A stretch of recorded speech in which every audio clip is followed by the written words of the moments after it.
Welcome to this video where we will be discussing the different ways of firing your Gauss cannons and why it is an important skill for anti-Xeno combat.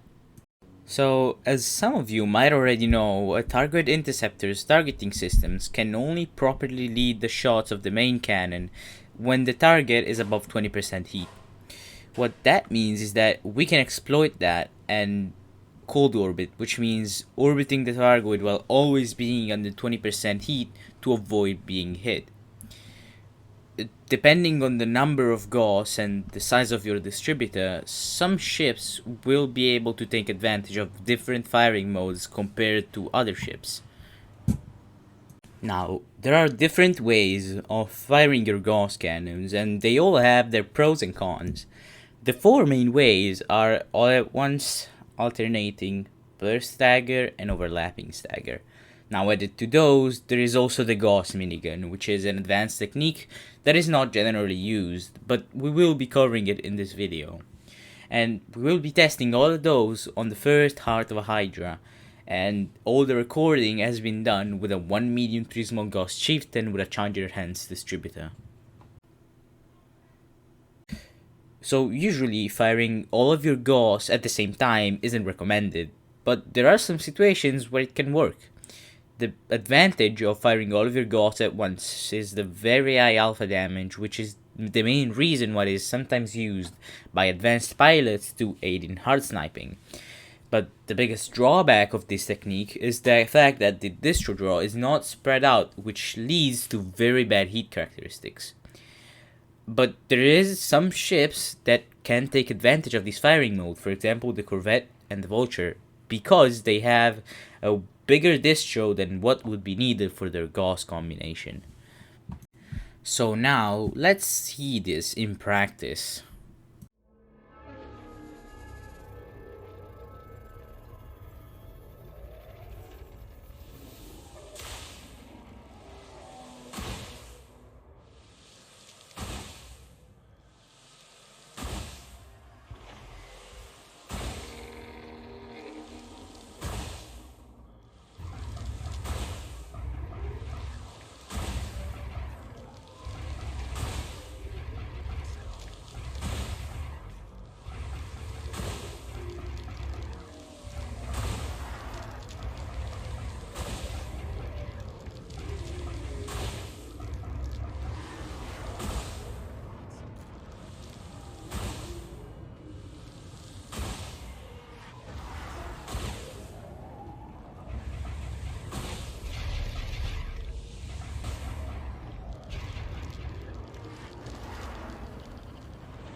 All Gauss fired at once does provide an advantage in damage when exerting and sniping hearts, but you'll be taking fire often because of the heavy distro draw causing heat spikes.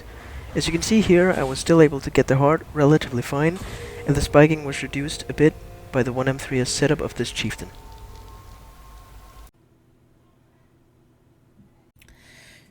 This is the firing mode that most new commanders to anti-Xeno combat will use, and it's an easier version of stagger that allows you to spread your distro draw and have better thermals compared to all at once when you're firing your Gauss cannons. It's already a massive step up compared to all at once when it comes to heat characteristics, so it's recommended you at least start doing this when you get into anti-Xeno combat. The drawback to this firing mode is the fact that it has a lower alpha, so it makes exerting take slightly longer and requires more consistent aim. And added to that, it doesn't allow for the maximum DPS either.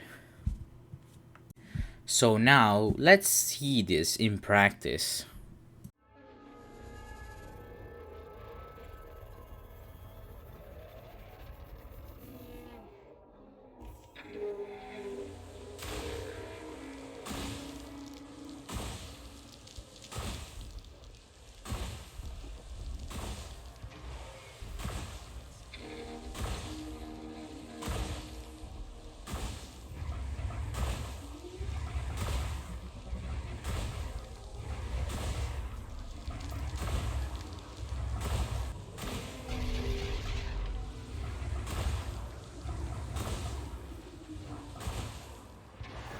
Not optimizing your stagger fire with a lower damage setup compared to the meta build, such as 1M3 as basic ammo, can have heavy drawbacks against the Hydra's insane passive regen, and can struggle to provide enough DPS to get the heart exerted and sniped in time.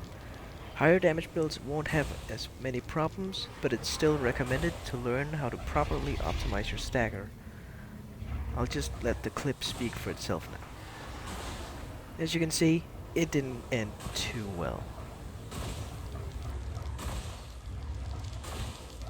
6.5 hours later.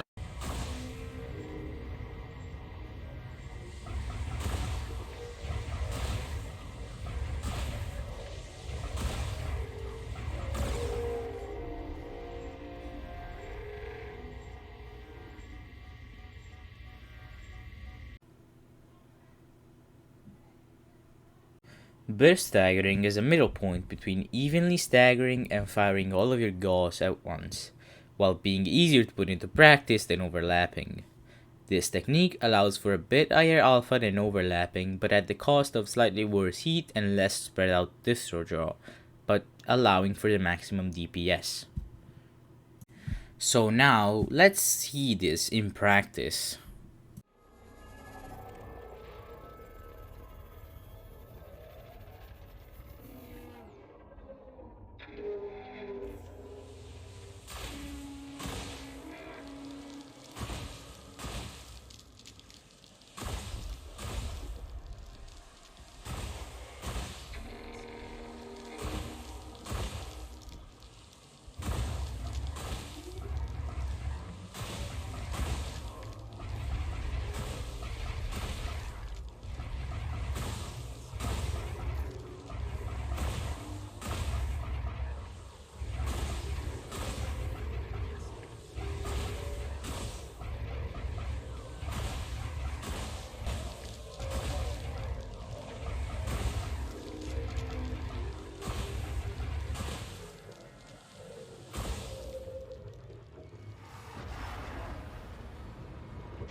Burst stagger allows for better alpha damage than overlapping stagger, while still offering good heat characteristics. Overall, getting the heart was not difficult, and this is still a valid technique. Overlapping stagger is the most advanced technique we're covering today, and it's a technique that requires very precise and very fine control over your triggers. Out of all the stagger variants, it allows for the maximum DPS and the best heat characteristics while not using a macro. But that said, it does have a lower alpha than burst or all at once. It's difficult to learn at first, but once you build up the muscle memory, it basically becomes second nature. It doesn't require any effort. And the best way of practicing it is finding a metronome or a good song at 110 to 114 BPM and start blasting your stagger of choice. This will allow you to build up your muscle memory fairly quickly. So now, let's see this in practice.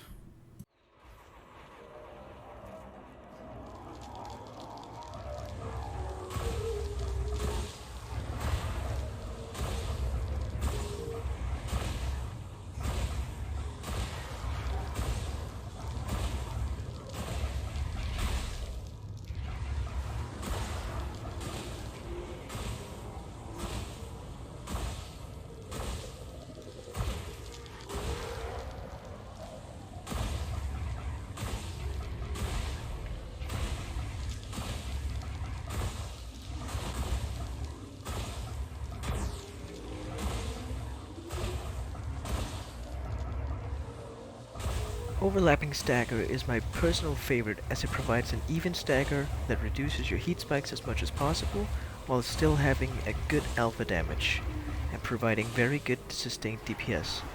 As stated earlier, once you acquire the muscle memory, it doesn't require any effort, allowing you to focus on orbiting instead. With this being what I'm most used to, I also performed the best with it.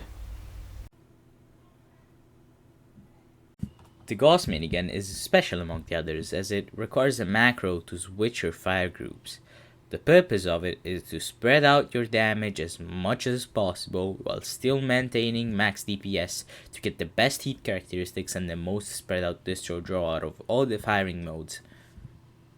So now, let's see this in practice.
This is by far the most fun one, and all you have to do is hold one trigger. And from here, it's just consistent aim and orbiting. It provides the lowest alpha out of the fire modes, making it require more ammo and more consistent aim for exerting and sniping, but provides the best sustained DPS and the best heat characteristics. An important thing to take away from this is that you should use whatever firing mode you feel comfortable with and whatever is the best to use in your current situations. The most important thing is practice, and it's hard until it isn't, as with all things in AX. I hope you have a great day, and if you need anything more, feel free to come ask on the AXI Discord. We have a beautiful team of mentors that are ready to help you, or find any info you need for yourself on the Anti-Xeno Initiative wiki. All the links will be in the description down below.